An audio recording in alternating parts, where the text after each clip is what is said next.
ಡಿ.ವಿ.ಜಿಯವರ ಜ್ಞಾಪಕ ಚಿತ್ರಶಾಲೆ. ಪರಿಶಿಷ್ಟ 2. ಸ್ವತಂತ್ರವೋ ಅತಂತ್ರವೋ? ಟಿಪ್ಪು ಸುಲ್ತಾನ್ ಸಾಹೇಬರು ತಮ್ಮ ರಾಜ್ಯದ ಮೇಲೆ ಮರಾಠರು ದಾಳಿ ಮಾಡುತ್ತಿದ್ದಾರೆ ಎಂದು ಅಂದಿನ ಶೃಂಗೇರಿ ಸ್ವಾಮಿಗಳಿಗೆ ದೂರು ಹೇಳಿಕೊಂಡರು. ಸ್ವಾಮಿಗಳು ಪ್ರತ್ಯುತ್ತರ ಹೇಳುತ್ತಾ, ಹಸದ್ಭಿ ಕ್ರಿಯತೆ ಕರ್ಮ ರುಧದ್ಭಿರ್ ಅನುಭೂಯತೆ. ನಗು ನಗುತ್ತಾ ಮಾಡಿದ್ದರ ಫಲವನ್ನು ಅಳಳುತ್ತಾ ಅನುಭವಿಸಬೇಕಾಗುತ್ತದೆ ಎಂದರಂತೆ. ನಮ್ಮ ದೇಶದ ಸ್ವಾತಂತ್ರ್ಯ ಹುಟ್ಟಿದ ರೀತಿಯನ್ನು ನೆನಪಿಗೆ ತಂದುಕೊಂಡರೆ ಅದು ಬೆಳೆಯುತ್ತಿರುವ ರೀತಿಯಿಂದ ನನಗೇನೂ ಆಶ್ಚರ್ಯವಾಗದು.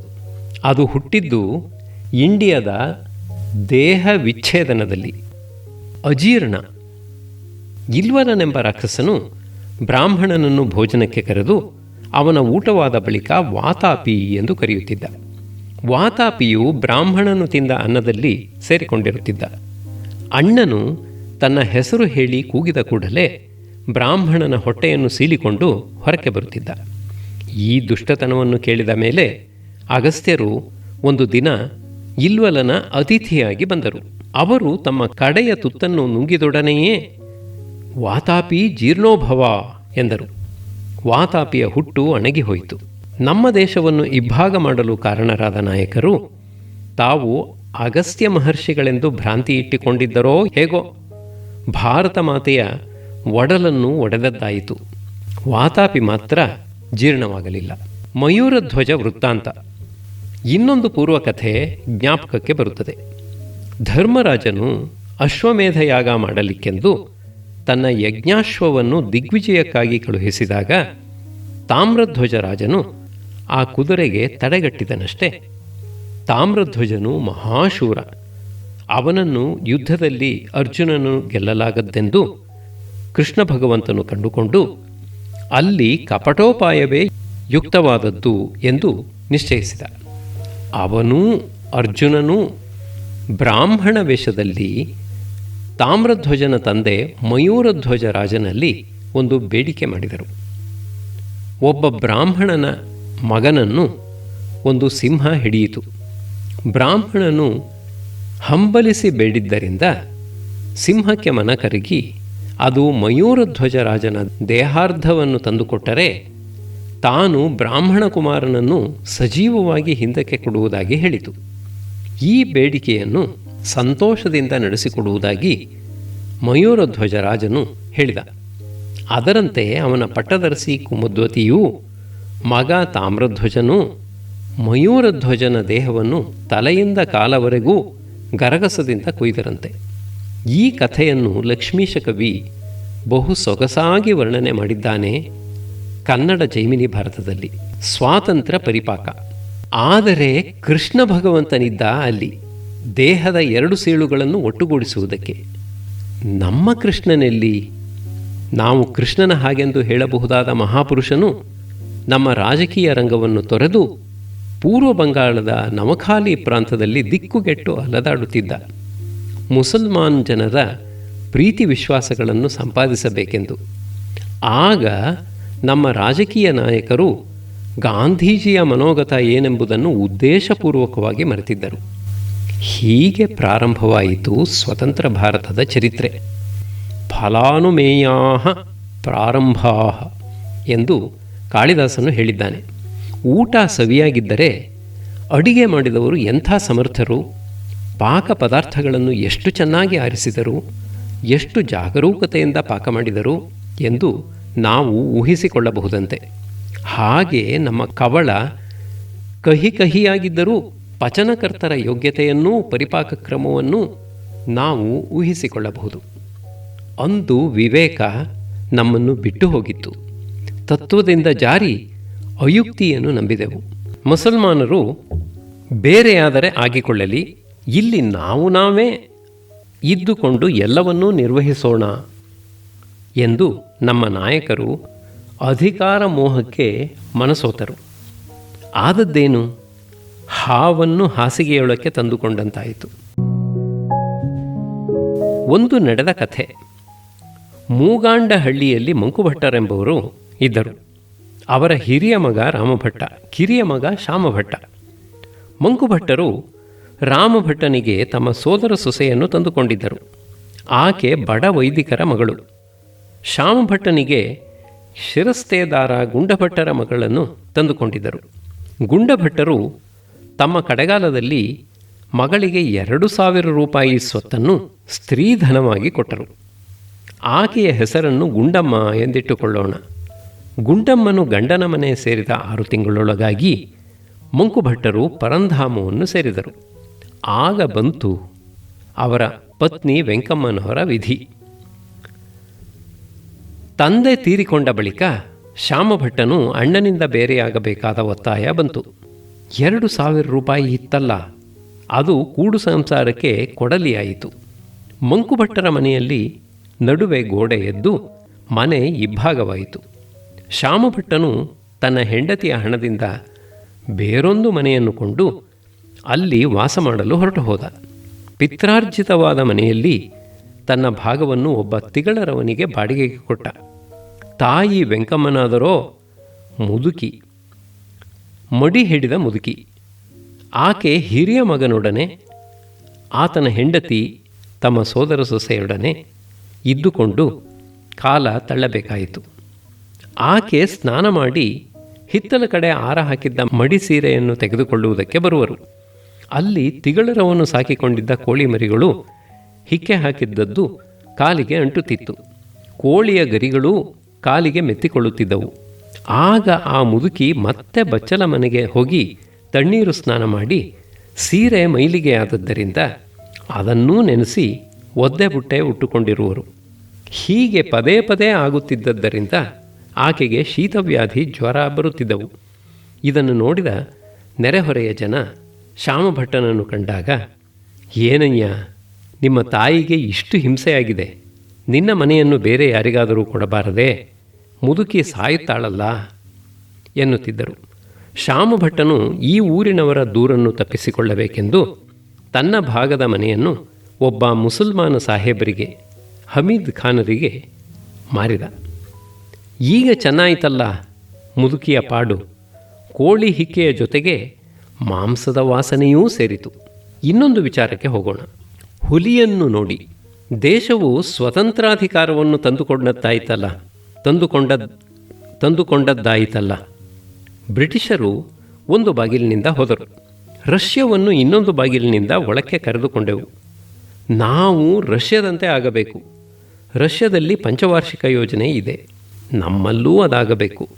ನಾವು ಅದನ್ನು ಅನುಕರಿಸಬೇಕು. ಹೀಗೆ ನಮ್ಮಲ್ಲಿ ಬಂತು 2 ಹೊಸ ಅಭಿಪ್ರಾಯಗಳು. ಒಂದು, ನಮ್ಮ ಬಂಡವಾಳವನ್ನು ಮೀರಿದ ಯೋಜನೆಗಳು. 2, ಕಮ್ಯುನಿಸಂ, ಸರ್ವಸಾಮಾನ್ಯ ಜನದ ಸರಕಾರದ ಸ್ವಾಮ್ಯ. ದೊಡ್ಡ ದೊಡ್ಡ ಕಾರ್ಖಾನೆಗಳಾಗಬೇಕು, ಭಾರಿ ಭಾರಿ ಜಲಾಶಯಗಳಾಗಬೇಕು, ವಿದ್ಯುತ್ ಕಾರ್ಯಗಳಾಗಬೇಕು, ಇನ್ನೂ ಏನೇನೋ ಆಗಬೇಕು. ಗಂಧವಾಗಬೇಕು, ಗೊಬ್ಬರವಾಗಬೇಕು, ಉಕ್ಕು ಆಗಬೇಕು, ಕತ್ತಿ ಆಗಬೇಕು. ಇದಕ್ಕೆಲ್ಲ ಹಣ ಎಲ್ಲಿಂದ ಬರಬೇಕು? ಎತ್ತು ಸಾಲ. ದೇಶದ ಒಳಗೆ ಸಾಲವೆತ್ತು, ಹೊರದೇಶಗಳಿಂದ ಸಾಲವೆತ್ತು. ಯಾರು ಸಾಲ ಕೊಡುತ್ತೇವೆಂದರೆ ಅವರಿಂದ ಸಾಲವೆತ್ತು. ಯಾರನ್ನು ಪುಸಲಾಯಿಸಿ ಸಾಲ ತೆಗೆಯಬಹುದೋ ಅವರಿಂದ ಸಾಲವೆತ್ತು. ಹೀಗೆ ಕೋಟಿ ಕೋಟಿಯಾಗಿ ಸಾಲದ ಹೊರೆ ಬೆಳೆದಿದೆ. ಈ ಸಾಲವನ್ನು ತೀರಿಸುವುದು ಹೇಗೆ? ಸಾಲವನ್ನು ಕೊಂಬಾಗ ಹಾಲೋಗರುಂಬಂತೆ, ಸಾಲಿಗರು ಬಂದು ಕೇಳ್ದಾಗಲಾದುರುಳನ ಕಪಾಲಕ್ಕೆ ಮೋಕ್ಷ ಸರ್ವಜ್ಞ. ಸಾಲವು ಸಾಲದೆಂದು ತೆರಿಗೆ ಸುಂಕ ಇವುಗಳ ಹೊರೆಯೋ ಜನಕ್ಕೆ ಬೆನ್ನು ಮುರಿಯುತ್ತದೆ. ಆದರೆ ಇದು ಜನ ತಮ್ಮ ಕೈಯಿಂದ ಹೇರಿಕೊಂಡಂತೆ ತಾನೆ. ನಮ್ಮ ಪ್ರಜಾಪ್ರತಿನಿಧಿಗಳೇ ಅಲ್ಲವೇ ಇದಕ್ಕೆಲ್ಲ ತಥಾಸ್ತು ಹೇಳುವವರು? ಪ್ರಜಾಪ್ರತಿನಿಧಿ ಪದ್ಧತಿಯ ಸುಖರಸವಲ್ಲವೇ ನಮ್ಮ ಬಾಯಲ್ಲಿ ತುಂಬಿರುವುದು? ಹಣ ವೆಚ್ಚವಾದರೆ ಆಗಲಿ, ಅದು ಹೇಗೆ ವೆಚ್ಚವಾಯಿತು, ಎಲ್ಲೆಲ್ಲಿ ಸೇರಿಕೊಂಡಿದೆ, ಇದನ್ನು ಕೂಲಂಕಷವಾಗಿ ಹುಡುಕ ಹೊರಟರೆ ಎಷ್ಟೋ ಸ್ವಾರಸ್ಯವಾದ ಸಂಗತಿಗಳು ಹೊರಕ್ಕೆ ಬಂದಾವು. ವ್ಯವಹಾರ ದಕ್ಷತೆ. ಕಳೆದ 20 ವರ್ಷಗಳಲ್ಲಿ ಯಾವ ಸಾರ್ವಜನಿಕ ಮನುಷ್ಯ ಬಡತನದಿಂದ ಸಿರಿತನಕ್ಕೆ ಬಂದಿದ್ದಾನೆ? ಯಾವ ಸರ್ಕಾರಿ ಮನುಷ್ಯ ಎಷ್ಟೆಷ್ಟು ಬ್ಯಾಂಕು ಲೆಕ್ಕ ಇರಿಸಿದ್ದಾನೆ? ಇದು ಒಂದು ಭಾಗ. ಇನ್ನೊಂದು ಭಾಗ ಅಸಾಮರ್ಥ್ಯದ್ದು. ನಮ್ಮ ಪಂಚವಾರ್ಷಿಕ ಯೋಜನೆಗಳ ಯಂತ್ರ ಕಾರ್ಖಾನೆಗಳು ಪರಿಶ್ರಾಮಿಕ ವೃತ್ತಿಯ ವಿಜ್ಞಾನ ಸಾಮರ್ಥ್ಯವನ್ನೂ ವ್ಯವಹಾರ ದಕ್ಷತೆಯನ್ನೂ ಅಪೇಕ್ಷಿಸುತ್ತವೆ. ಇದನ್ನು ಇಂಗ್ಲಿಷಿನಲ್ಲಿ ನೋ ಹೌ ಎಂದು ಹೇಳುತ್ತಾರೆ. ಅದು ಶಾಸ್ತ್ರ ಪರಿಜ್ಞಾನದಿಂದಲೂ ದೀರ್ಘಕಾಲದ ಕಾರ್ಯಾನುಭವದಿಂದಲೂ ಬರುವ ಯೋಗ್ಯತೆ. ನಮ್ಮ ಜನದಲ್ಲಿ ಈ ಪಾರಿಶ್ರಾಮಿಕ ಯೋಗ್ಯತೆ ಇನ್ನೂ ಬಾಲ್ಯದ ಮಟ್ಟದ್ದಾಗಿದೆ. ಆದರೆ ಅಧಿಕಾರ ಸ್ಥಾನದಲ್ಲಿ ಇರುವವರನ್ನು ಬಾಲಕಪ್ರಾಯರೆಂದು ಕರೆದರೆ ಅವರು ಒಪ್ಪಿಕೊಂಡಾರೆ, ಅವರ ಜಾತಿ ಬಾಂಧವರು ಒಪ್ಪಿಕೊಂಡಾರೆ. ಒಂದಾನೊಂದು ಸರ್ಕಾರಿ ಆಫೀಸಿನಿಂದ ಆ ಇಲಾಖೆಗೆ ಸಲ್ಲಬೇಕಾದ ಬಿಲ್, ಬಾಕಿ ಚೀಟಿ ಬರುತ್ತದೆ.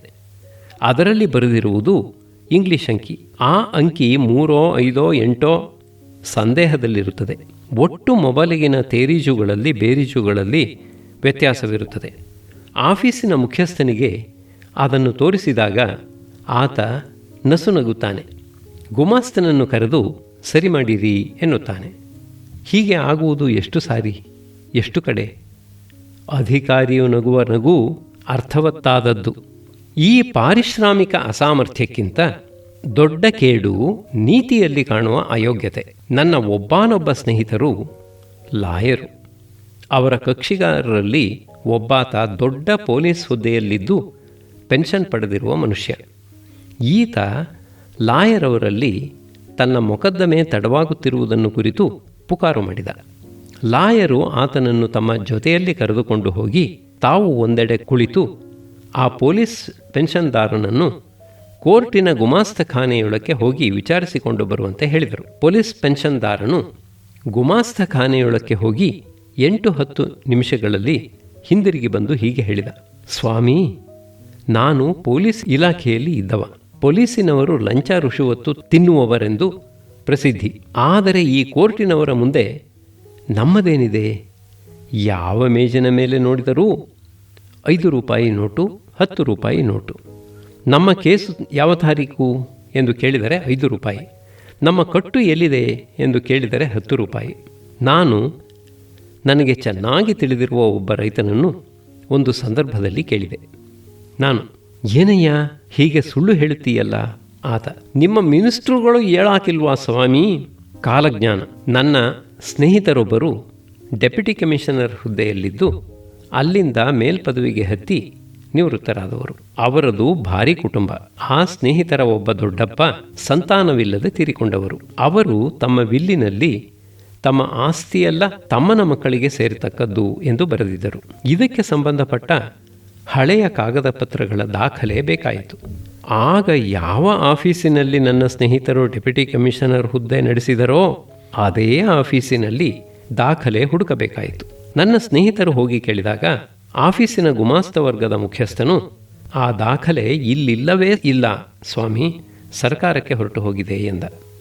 ನನ್ನ ಸ್ನೇಹಿತರು, ಸರ್ಕಾರಕ್ಕೆ ಏಕಯ್ಯ ಹೋಗುತ್ತದೆ, ನನಗೆ ಇಲ್ಲಿಯ ಕ್ರಮ ತಿಳಿಯದೆ ಎಂದರು. ಗುಮಾಸ್ತನು, ಎಲ್ಲೋ ಹಳೆಯ ದಪ್ತರಗಳಲ್ಲಿ ಇರಬೇಕು ಸ್ವಾಮಿ, ಹುಡುಕಲು ಬಹುಕಾಲ ಬೇಕಾಗುತ್ತದೆ ಎಂದ. ಹೋಗಿದ್ದವರು ಕಾಲಜ್ಞಾನಿಗಳು. ಅವರು ಜೇಬಿನಿಂದ 20 ರೂಪಾಯಿ ನೋಟನ್ನು ತೆಗೆದು, ಹೌದಪ್ಪ, ದಿನದ ಕೆಲಸದ ಜೊತೆಗೆ ಈ ಕೆಲಸ ಮಾಡಬೇಕಾದರೆ ತೊಂದರೆ ಆಗುತ್ತದೆ. ಭಾನುವಾರ ಪುರುಸುತ್ತಿರುವಾಗ ಈ ಕೆಲಸವನ್ನು ದಯವಿಟ್ಟು ಮಾಡಿಕೊಡು ಎಂದು ಕಾಣಿಕೆ ಸಲ್ಲಿಸಿದರು. ಮಾರನೆಯ ಭಾನುವಾರವೇ ಕಾಗದ ಸಿಕ್ಕಿತು. ಅವರೇ ಪುಣ್ಯವಂತರು ಎನ್ನಬೇಕು. ಕೆಲವು ಮೂಲ ಪಾಠಗಳು. ಸರ್ಕಾರಕ್ಕೆ ಹಣ ಬೇಕು, ಆದರೆ ಎಷ್ಟು ಬೇಕೋ ಅಷ್ಟೇ ಇರಬೇಕು. ಅನಾವಶ್ಯಕವಾದ ಕೆಲಸಕ್ಕೆ ಸರ್ಕಾರ ಕೈ ಹಾಕಬಾರದು. ಜನಕ್ಕೆ ಬೇಕಾದ ಕಾರ್ಯಗಳು 100, ಆದರೆ ಅವುಗಳಲ್ಲಿ ಸರ್ಕಾರ ಮಾಡಬಹುದಾದದ್ದು 10. 11ನೆಯ ಕೆಲಸಕ್ಕೆ ಅದು ಕೈ ಹಾಕಬಾರದು. 11ನೆಯ ಕೆಲಸವನ್ನು ಹೇಳಿ ಆ ನೆವದಲ್ಲಿ ಹಣವನ್ನು ಎತ್ತಿದರೆ ಅದು ಪೋಲಾಗುವುದು ಖಂಡಿತ. ಹಣ ಹೆಚ್ಚಾದರೆ ಸರ್ಕಾರದ ಒಂದೊಂದು ಪೈಸೆಗೂ ಒಬ್ಬೊಬ್ಬ ಭಾಗಸ್ಥರು ಕಾದುಕೊಂಡಿರುತ್ತಾರೆ. ಹಣ ಹೆಚ್ಚಾದರೆ ಪೋಲು ಹೆಚ್ಚು, ಪೋಲು ಹೆಚ್ಚಾದರೆ ಅನೀತಿ ಹೆಚ್ಚು, ಹಣ ಹೆಚ್ಚಾದರೆ ಪೇಟೆಯ ಬೆಲೆಗಳು ಹೆಚ್ಚು, ಬೆಲೆ ಹೆಚ್ಚಾದರೆ ಕೂಲಿ ಸಂಬಳ ಹೆಚ್ಚು, ಕೂಲಿ ಸಂಬಳ ಹೆಚ್ಚಾದರೆ ದಿನಸಿಗಳ ಬೆಲೆ ಮತ್ತೆ ಹೆಚ್ಚು. ಇವೆಲ್ಲ ಅರ್ಥಶಾಸ್ತ್ರದಲ್ಲಿ ಬಹು ಸಾಮಾನ್ಯ ಪಾಠಗಳು. ಪಾರ್ಟಿ ರಾಜ್ಯ. ಸ್ವಾತಂತ್ರ್ಯೋತ್ಸವವೆಂದು ನಾವು ಯಾವ ಮನಸ್ಸಿನಿಂದ ಸಂಭ್ರಮ ಪಡೋಣ? ಕಳೆದ 23 ವರ್ಷಗಳ ರಾಜಕೀಯವು ಪಾರ್ಟಿಗಳ ಪರದಾಟವಾಗಿದೆ. ಕಳೆದ 3 ವರ್ಷಗಳಲ್ಲಂತೂ ರಾಜಕೀಯವೆಂದರೆ ಪಾರ್ಟಿಗಳ ಪೋಟಾಪೋಟಿ. ಪಾರ್ಟಿಗಳ ಹಣಾಹಣಿ, ಪಾರ್ಟಿಗಳ ಮುಷ್ಟಾಮುಷ್ಟಿ. ದೇಶ ಎಂದಿಗೆ ಸಮಾಧಾನಕ್ಕೆ ಬರುತ್ತದೆಯೋ? ನಮಗೆ ಆಗಿರುವ ನಷ್ಟಗಳಲ್ಲೆಲ್ಲ ನೀತಿ ನಷ್ಟ ಅತ್ಯಂತ ಶೋಚನೀಯವಾಗಿದೆ. ನಮ್ಮ ಜನ ದೊಡ್ಡ ಮನುಷ್ಯತನವನ್ನು ಕಾಣದೆ, ದೊಡ್ಡ ಮನುಷ್ಯತನದಿಂದ ನಮ್ಮ ತೊಡಕುಗಳನ್ನು ಬಿಡಿಸಿಕೊಳ್ಳಲಾಗದೆ, ಏನಾದರಾಗಲಿ, ಕಲಹ ಯಾವುದಾದರಿರಲಿ, ನಮ್ಮ ಕೈ ಬಾಯಿಗಳು ಚೊಕ್ಕಟವಾಗಿರುವುದು ಮುಖ್ಯ. ನಮ್ಮ ವೆಂಕಟಕೃಷ್ಣಯ್ಯನವರು ಪದೇ ಪದೇ ಹೇಳುತ್ತಿದ್ದ ಮಾತು ಇದು: fight if you must, but always with clean weapons. ಹೋರಾಟ ಅವಶ್ಯವಾದರೆ ಹೋರಾಡಿ, ಆದರೆ ಯಾವಾಗಲೂ ನಿಮ್ಮ ಆಯುಧಗಳು ಶುಚಿ ತಪ್ಪದಿರಲಿ. ಅವ್ಯವಸ್ಥೆ. ನಮ್ಮ ಸರ್ಕಾರದ ಕ್ರಮಕ್ಕೆ ಪಾರ್ಲಿಮೆಂಟರಿ ಡೆಮಾಕ್ರಸಿ, ಸಭೆಯ ಮೂಲಕ ಪ್ರಜಾಧಿಕಾರ ಎಂದು ಹೆಸರು. ಪ್ರಜಾಸಭೆಯು ಪ್ರಜೆಗೆ ಸಂಬಂಧಪಟ್ಟ ಪ್ರಶ್ನೆಯನ್ನು ನಾನಾ ಪಕ್ಷಗಳಿಂದ, ನಾನಾ ದೃಷ್ಟಿಗಳಿಂದ ಪರೀಕ್ಷೆ ಮಾಡಿ ಸತ್ಯವೆಲ್ಲಿದೆ, ನ್ಯಾಯ ಹೇಗಿದೆ ಎಂಬುದನ್ನು ನಿಶ್ಚಯಿಸಬಲ್ಲದ್ದಾಗುತ್ತದೆ. ಇದು ತತ್ವ. ನಮ್ಮ ಅನುಭವದಲ್ಲಿ ಅದು ಬರಿಯ ಪುಸ್ತಕ ತತ್ವವಾಗಿ ನಿಂತಿದೆ. ಸಾಕ್ಷಾತ್ತಾಗಿ ಇರುವುದೇನು?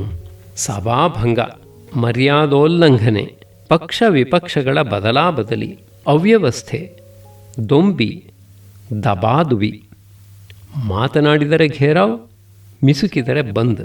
ಇಂಥದ್ದು ನಮ್ಮ ಇಂದಿನ ಪ್ರಜಾ ಸರ್ಕಾರ.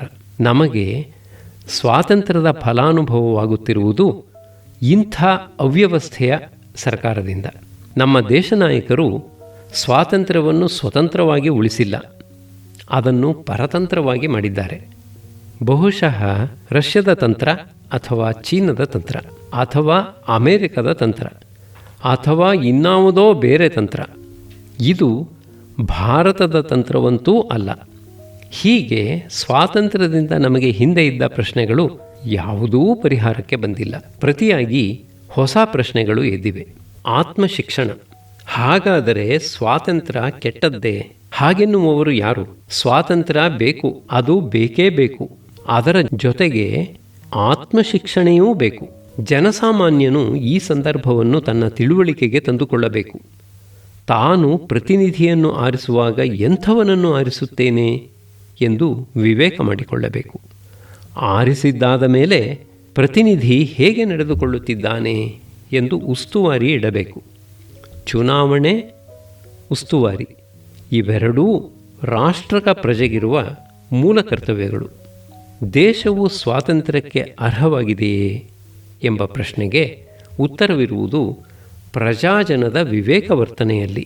ಚುನಾವಣೆಯಲ್ಲಿಯೂ ಉಸ್ತುವಾರಿಯಲ್ಲಿಯೂ ಅವರು ವಿವೇಕ ತೋರಿಸಿದರೆ ಆಗ ಅವರ ಸ್ವಾತಂತ್ರ್ಯ ಸಾರ್ಥಕ ಪಟ್ಟೀತು. ಉಸ್ತುವಾರಿ ಎಂಬುದರಲ್ಲಿ ಪ್ರೇರಣೆಯೂ ಸೇರಿದೆ. ಈ ಪ್ರತಿನಿಧಿ ಪ್ರೇರಣೆಯೇ ಸರ್ವಮೂಲವಾದದ್ದು. ಪ್ರಜಾಜನದ ಮನಸ್ಸೂ ಬುದ್ಧಿಯೂ ಸಾರ್ವಜನಿಕ ವಿಚಾರಗಳನ್ನು ಪರ್ಯಾಲೋಚಿಸಿ ಅನಂತರ ಯುಕ್ತವಾದ ಮಾರ್ಗವನ್ನು ತಿಳಿಸಿಕೊಡಬೇಕು. ಆಮೇಲೆ ತಮ್ಮ ಪ್ರತಿನಿಧಿಯು ಆ ಪ್ರೇರಣೆಯನ್ನು ಅನುಸರಿಸುವಂತೆ ಅವನ ಮೇಲೆ ಒತ್ತಾಯ ಹಾಕಬೇಕು. ಪ್ರಜಾಪ್ರತಿನಿಧಿಯು ಪ್ರಜಾಜನದ ಮನಸ್ಸಿಗೆ ವಿರೋಧವಾಗಿ ನಡೆದಾಗ ಪ್ರಜೆಯು ಅಂಥವನನ್ನು ದಂಡಿಸಲು ಸಿದ್ಧವಾಗಿರಬೇಕು. ಹೀಗೆ ಜನಜಾಗೃತಿ, ಜನವಿವೇಕ, ಜನಪ್ರೇರಣೆ, ಜನಾಧಿಕಾರ ಈ 4 ಅನುಕೂಲಗಳನ್ನೂ ದೇಶದ ಸಾರ್ವಜನಿಕರು ಸಾಕಾಗುವಷ್ಟು ಮಟ್ಟಿಗೆ ಒದಗಿಸಿಕೊಡುವಂತೆ ಆದಾಗ ನಮ್ಮ ಸ್ವಾತಂತ್ರ್ಯಕ್ಕೆ ಒಂದು ಸಾರ್ಥಕತೆ ಬಂದೀತು. ಒಂದೇ ಮಾತಿನಲ್ಲಿ ಹೇಳಬೇಕಾದರೆ ಗೋಖಲೆಯವರೂ ಗಾಂಧಿಯವರೂ ಹೇಳುತ್ತಿದ್ದಂತೆ ನಮ್ಮ ಸಾರ್ವಜನಿಕ ಜೀವನವು ಸತ್ವಗುಣ ಪ್ರಧಾನವಾಗಬೇಕು. ಇಂತು ಶಿವಂ.